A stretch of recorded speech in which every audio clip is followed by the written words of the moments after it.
Whether you like classic audio systems or the very latest wireless technology, there should be something in this video for you. We're going to cover the most commonly asked questions about connecting up Bang & Olufsen music systems, and we're going to include an example from every decade, starting in the 1980s, right up to the present day. Come and join me.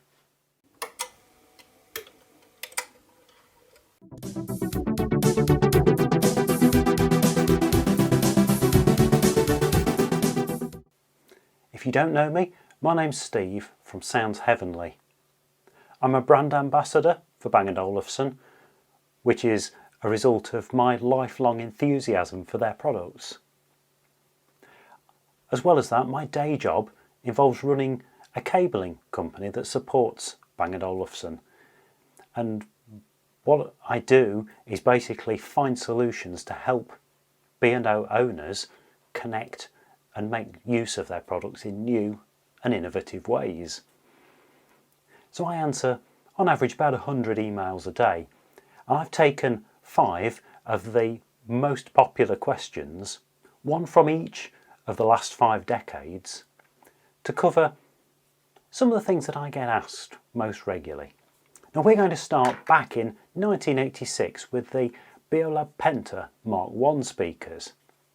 Now these are wonderful speakers. I have a pair myself, and they have a display which, when used with a compatible B&O music system, can light up and show the music that's playing and the volume level. And a special plug is required for this. I'm going to see if we can show you this on screen. This is a 4-pin Speakerlink plug, unique to Bang & Olufsen. Very, very hard to find, and now back in stock. So I'm very pleased to confirm that if you have Mark I Beolab Pentas, or you have the Beolab 3000, 4500 or 5000 wall speakers, as you see behind me, that also use these sockets, you can now get the displays working. So I'll put a link in the video description to the cable you need, and this has been a real labour of love for me. I was making these cables for years. The supply of the plugs dried up during COVID-19. They're now available, so please get in touch if you are interested in those. Now let's fast forward to 1995, Beolab 2000. Now this was a real Marmite speaker. Sorry, for non-British viewers, Marmite is a sandwich spread made as an sort of a byproduct of beer brewing in the UK. It has a really salty, meaty taste. You either love it or you hate it. Personally, I love it, but it really divides opinion. Beolab 2000 is exactly that sort of speaker as well. People either love them or hate them. They were very much reminiscent of a 1990s music mini system, and there are a lot of them about, and generally not being used. So I do regularly get asked, can I plug this into my phone, iPod, Airport Express, Sonos player, TV, you name it. Now, the simple answer is yes, there are cables available that will link a generic device directly into the master link input of this speaker, but I don't sell them, and there's a very good reason for that. The master link connection on this speaker is a balanced audio input, and it's not really suitable for just plugging a portable audio player straight in. So we can get this working for you with any non-B&O device, but I'm going to suggest a better solution. So if you see a direct headphone to master link cable, I'd suggest don't go there, just avoid that. You won't get the full volume potential of the speaker, you won't get the full sound quality of the speaker. This would be a compromise, and it's a compromise that I think is too much of a limitation. So instead, what I suggest for this situation is that you have a look on eBay or other pre-owned auction sites and try to find a Beolink Converter, and this should be type 1611 1611. Ideally, on the sticker it should show the full type number of 116166. and that shows that it's a 1611 converter with the latest software. Now that means basically you can link to the Beolab 2000 with a master link cable. The speaker gets its correct balanced audio input at the right level with all its control signals that it expects. It behaves as normal, and then what we do is we'll provide a mini jack to 5-pin or a twin phono to 5-pin cable, depending on the device you want to use, that will link into that Beolink converter, and you've then got full control of the speaker, and you've got high quality music from any portable music player. If you've got any questions about this setup, please drop me a line. You can get in touch at soundsheavenly.com, click on the Contact Us page, and I'm always happy to help. Please note that I do not sell the Beolink converters, but I can help with all the cables.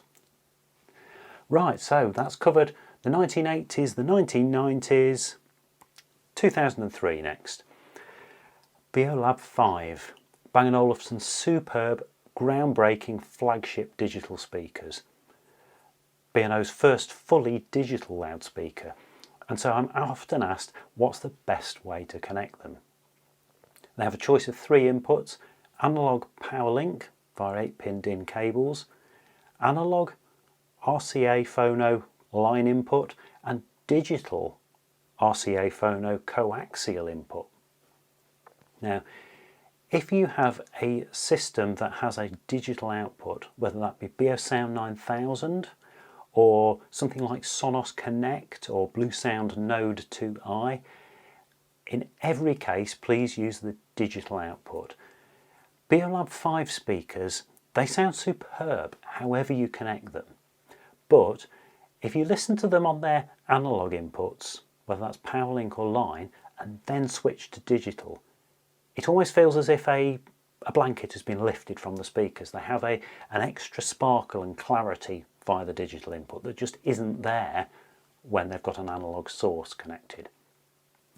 I offer all 3 cable options for these speakers, so I can help whatever device you want to connect, whether it's a B&O TV or music system via PowerLink, an analogue line input from a non-B&O TV, a phone or generic AV system, or the proper 75 ohm coaxial digital cables, so that you get minimal signal loss and absolute clarity through the speakers.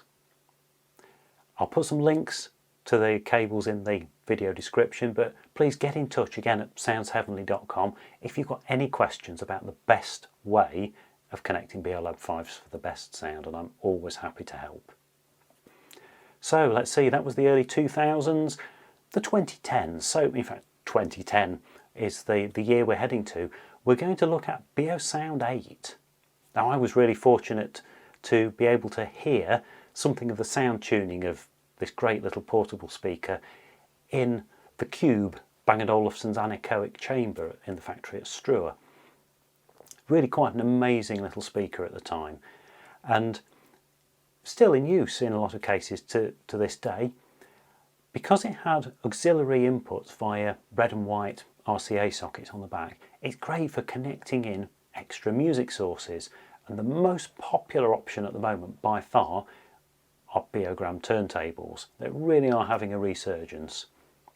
Particularly if you've got one of the later Beograms like Beogram 3500, 4500, 6500 or 7000 that have the preamp built in, or if you've got the very latest flagship Beogram 4000C that B&O have just re-released, these will plug directly into Beosound 8 via a female DIN to twin RCA cable. So again, I'll link that in the video description.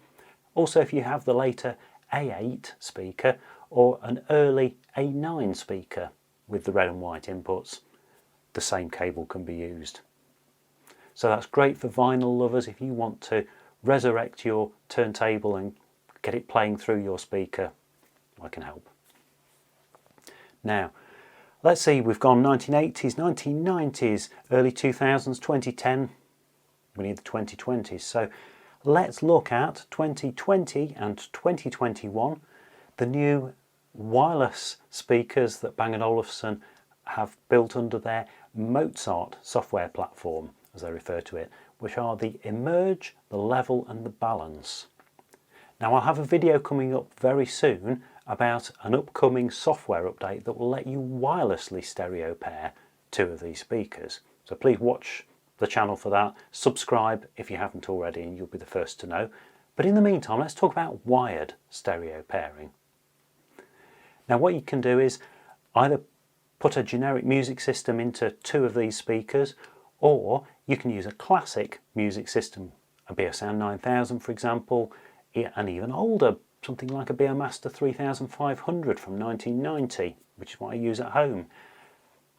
The options are almost endless and you can use either one or two of these speakers together in stereo. For these, I'd suggest there are so many combinations. Please drop me a line via the website at soundsheavenly.com. Let me know what you want to connect, how many of the new speakers you have, and I'll be more than happy to help. Incidentally, the same options also apply to all of B&O's portable speakers that have their own volume controls on them.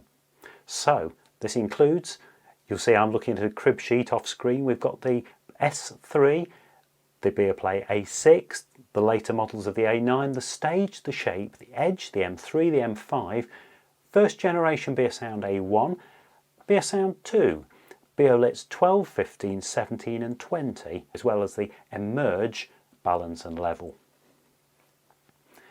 So the possibilities are endless. If you have modern wireless Bang and Olufsen speakers and you want to connect a conventional music system into them, let me know. There will always be an option. Now if you've got a question that hasn't been covered in this 5-decade fly through of popular questions, then please let me know. Drop a question in the comments on the video or get in touch at soundsheavenly.com and I will be happy to help. Thank you very much for watching and I shall see you in the next video.